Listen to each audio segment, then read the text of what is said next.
Expert English Institute. Enhance your skills to enhance yourself. Grammar Module 34. Verbs or actions.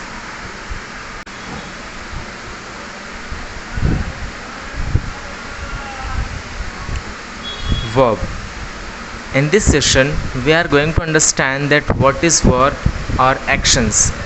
Verb क्या होता है और action क्या होता है इंग्लिश लैंग्वेज में या ग्रामर में. ठीक है, तो सबसे पहला स्लाइड हमारा क्या है, वर्ब. वर्ब होते क्या है actually. Verbs are one of the fundamental parts of speech in English and many other languages. Verb क्या होता है, एक फंडामेंटल पार्ट होता है, एक बहुत बेसिक पार्ट होता है कि स्पीच में, इंग्लिश स्पीच में या एनी अदर लैंग्वेज की स्पीच में. ठीक है, उनके सेंटेंसेस में एक वर्ब्स होता है, वो एक फंडामेंटल एक पार्ट होता है. They are words that express actions, या ऐसे वर्ड्स होते हैं जो एक्शंस को एक्सप्रेस करते हैं. एक्शंस यानी जो भी हम एक्टिविटी करते हैं वही क्या होते हैं, वर्ब होते हैं. हम जो भी काम करते हैं वही वर्ब होते हैं. इवेंट्स और states of being in a sentence. Sentence के अंदर जो भी हम काम कर रहे होते हैं, कोई इवेंट हो गया, कोई स्टेट हो गया, कोई एक्शन हो गया, जो भी वो हो रहा होता है. ठीक है, तो वो जिस वजह से जो वर्ड इन चीज़ को डिस्क्राइब करता है और एक्सप्रेस करता है वही वर्ड क्या होता है, वर्ब होता है. हम अपनी लैंग्वेज में उसको एक्शन बोल सकते हैं, right. Verbs are essential for constructing meaningful and grammatically correct sentences.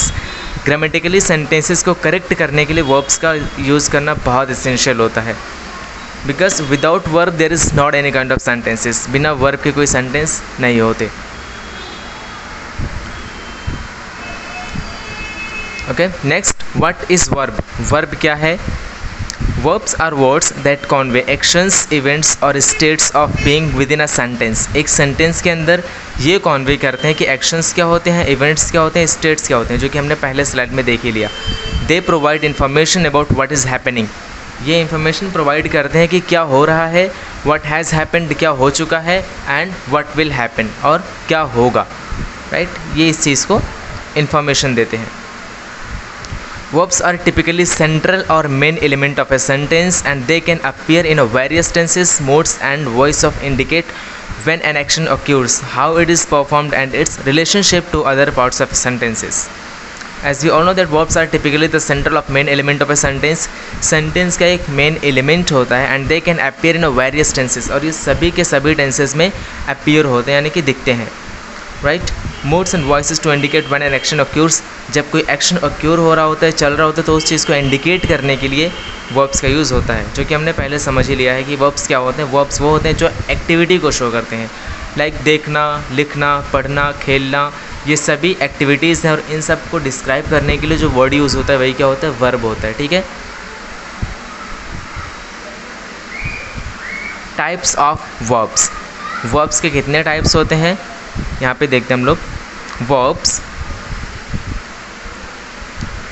Action और फुल वर्ब्स.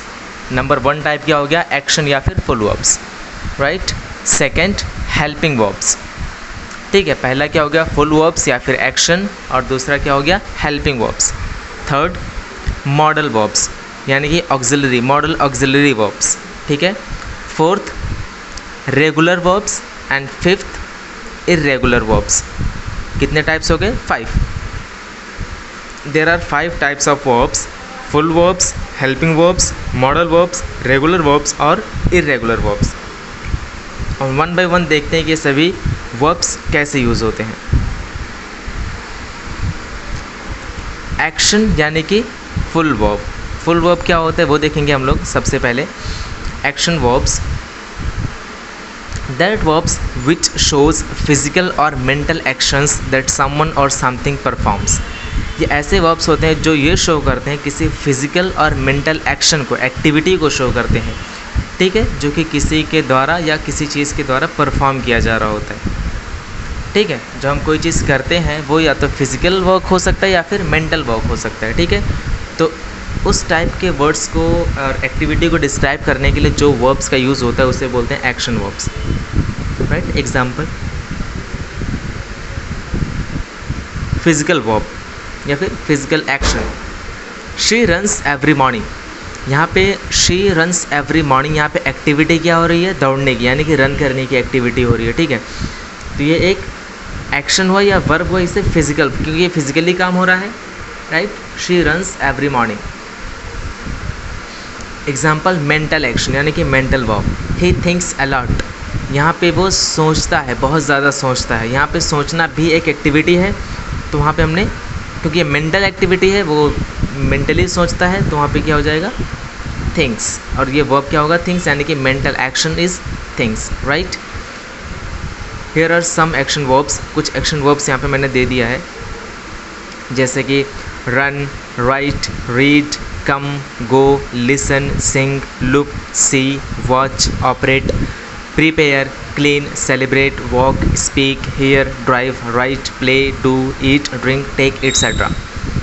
है ना, वर्ब्स इतने ज़्यादा होते हैं कि लिखोगे तो आप नोटबुक फुल हो जाएगा, तो इसलिए हमने कुछ हिंट दे दिया है so that you can understand that what is verb and what is action.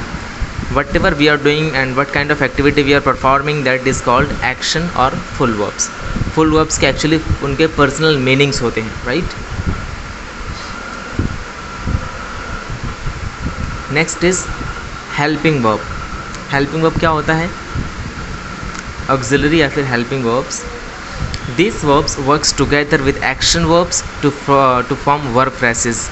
ये action verb के साथ काम करते हैं ये, ठीक है। एक्शन है कि फुल वर्ब जो कि हमने पहले साइड में देखा, उसके साथ ये काम करते हैं फ्रेजेस को एक्सप्रेस करने के लिए, है ना, टेंसेस को एक्सप्रेस करने के लिए, मोड या वॉइस को एक्सप्रेस करने के लिए, and other grammatical sentences, right. They also called time word, इन्हें हम टाइम वर्ड भी कहते हैं। टाइम वर्ड यानी कि जो टाइम को बताता है। Because of them we get to know about the timing of sentence. इनके द्वारा हम सेंटेंसेस के टाइमिंग को जान सकते हैं कि वो टेंस कब का यूज़ हो रहा है, वो सेंटेंस कब का यूज़ हो रहा है, पास्ट का हो रहा है, प्रेजेंट का हो रहा है या फ्यूचर का हो रहा है। तो इन टाइप के वर्ब्स से हमें ये भी पता चलता है, right. These verbs don't have their personal meaning, इनके कोई पर्सनल मीनिंग्स नहीं होते, but they use to frame the sentences, like sentence को फ्रेम करने के लिए यूज़ होते हैं, राइट। टू बी, सबसे पहला हेल्पिंग वर्ब हम क्या देखेंगे, टू बी का मतलब होता है होना, ठीक है। यहाँ पे टू बी के फॉर्म्स क्या हैं, is, am, are, was, were, will be, ये सभी हेल्पिंग वर्ब से आते हैं, हेल्पिंग वर्ब्स में आते हैं। और ये क्या नाम है, एक्शन वर्ब के साथ यूज़ होते हैं, right. Number 1 to be, number 2 to have, right, have, has, had. When we talk about perfect, जब परफेक्ट की बात करते हैं, जो काम हमारा परफेक्टली फिनिश हो चुका होता है, वहाँ पे हम हैव एंड हैज़ का यूज़ करते हैं, और हैड उसका पास्ट होता है, right. I hope you all are getting. To do means do, does, did, will, ये भी टाइम वर्ड प्रेजेंट करते हैं। यहाँ पे एक चीज़ हम देख रहे हैं ना,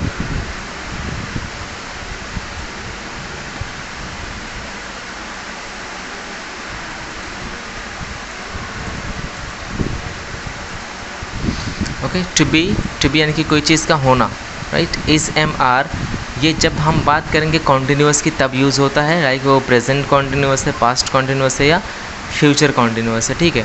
यहाँ पे अगर प्रेजेंट होता है हम यहाँ पे इज़, एम, आर का यूज़ करते हैं, जब पास्ट होता है तो वॉज, वर, एंड जब फ्यूचर होता है तो विल बी, तो ये टाइम वर्ड भी कहलाते हैं एक हिसाब से, ठीक है। हैव, हैज़, ये परफेक्ट की बात हो रही होती है, इससे जब क्वेश्चन पूछा जाएगा तो हमारे जहन में ये आना चाहिए कि बात परफेक्टली फिनिश हो जाने वाले वर्क की हो रही है। डू, डज, डिड, विल, ये भी पास्ट, प्रेजेंट, फ्यूचर में यूज़ होता है, बट ये कॉन्टिन्यूस में यूज़ नहीं होता, सिंपल में यूज़ होता है, राइट। तो यहाँ से हमें ये भी पता चलता है कि इन्हें टाइम वर्ड भी कहते हैं और हेल्पिंग वर्ब भी कहते हैं, क्योंकि इनके पास खुद का मीनिंग नहीं होता, right. They use to frame the sentences.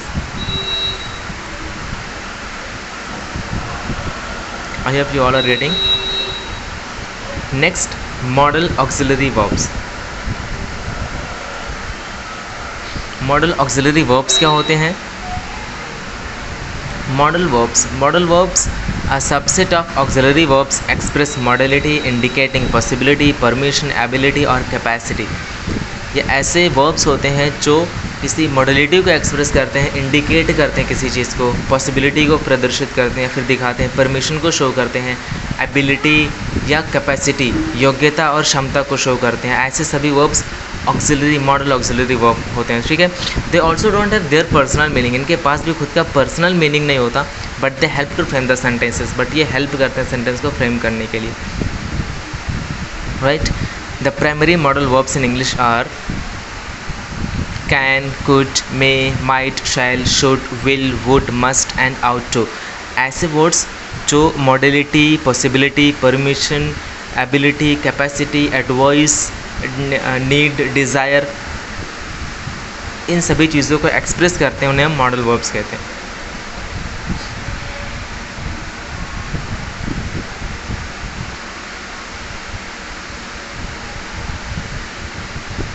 Regular verb क्या होता है? Regular verbs follow a predictable pattern when performing their past tense and past participle forms by adding ed to the base first form of verb. Regular verbs क्या होते हैं? एक predictable pattern follow करते हैं when forming their past tense. जब उनका हम past tense बना रहे होते हैं ना, तो कुछ वर्ब्स ऐसे होते हैं जिनका ऑलरेडी सेकंड फॉर्म होता है, बट कुछ ऐसे होते हैं जिनका सेकंड फॉर्म नहीं होता है। ठीक है, तो जिनका हमें सेकंड फॉर्म नहीं पता होता है, तो उसके बाद उसके लास्ट में हम ईडी जोड़ करके उसका हम सेकंड फॉर्म क्रिएट कर देते हैं, राइट। तो ऐसे वर्ब्स जिनके लास्ट में हम ईडी इंक्लूड करें, ये सभी वर्ब्स क्या होते हैं? रेगुलर वर्ब्स होते हैं, जिनके बेस फॉर्म यानी कि फर्स्ट फॉर्म में हम ईडी लगा के उसका पास्ट फॉर्म बनाते हैं, सेकंड फॉर्म बनाते हैं, राइट। तो ऐसे वर्ब्स क्या होते हैं? Regular verbs. एग्जांपल के तौर पे जैसे यहाँ पे लिखा हुआ है, play, walk, prepare, operate, celebrate, open, close, select, create, etcetera.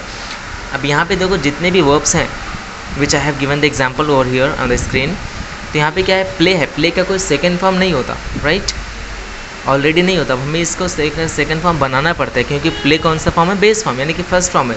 तो इसके लास्ट में हम ईडी प्लस करेंगे तो ही ये सेकंड फॉर्म बनेगा, और फिर ये कौन सा वर्ब होगा? Regular verb, right. Play plus ED is equal to played, walk plus ED is equal to walked, prepare plus D prepared. जिसके लास्ट में ई ऑलरेडी है, वहाँ पे ईडी लगाने की जरूरत नहीं, वहाँ पे डी ही लगाओगे तो भी चलेगा। Operate plus ED operated, celebrate plus D celebrated, open plus ED opened, close plus D closed, select plus D selected, select plus ed selected, create plus d created. I hope you have understood. Okay, add ed with every verbs. ये आपकी duty है कि आप इसमें ed add करो. Next, irregular verbs. irregular verbs क्या होते हैं? We will understand in this session. Irregular verbs do not follow the standard ed pattern for forming past tense and past participle forms.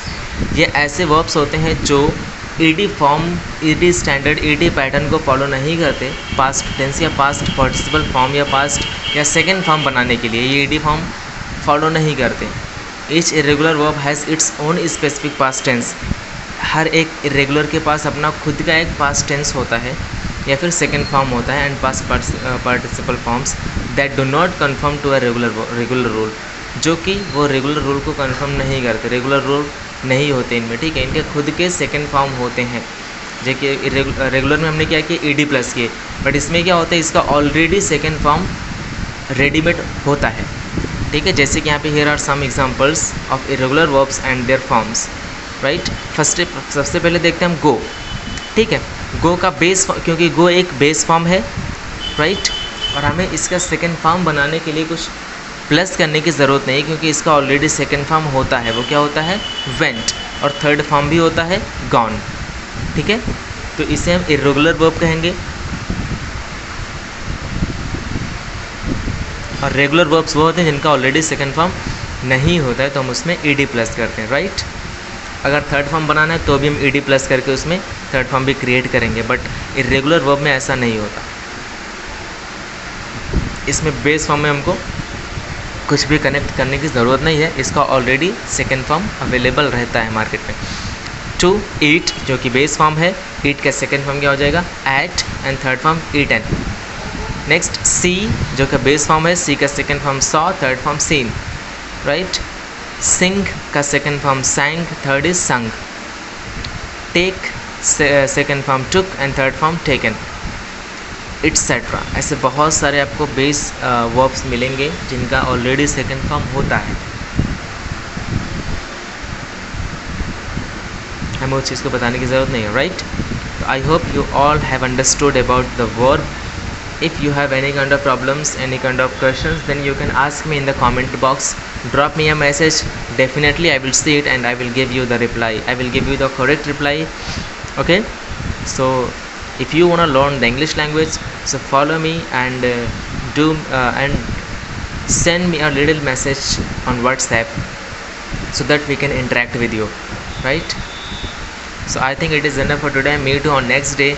Till then, take care of yourself and don't forget to subscribe and don't forget to hit the like button and don't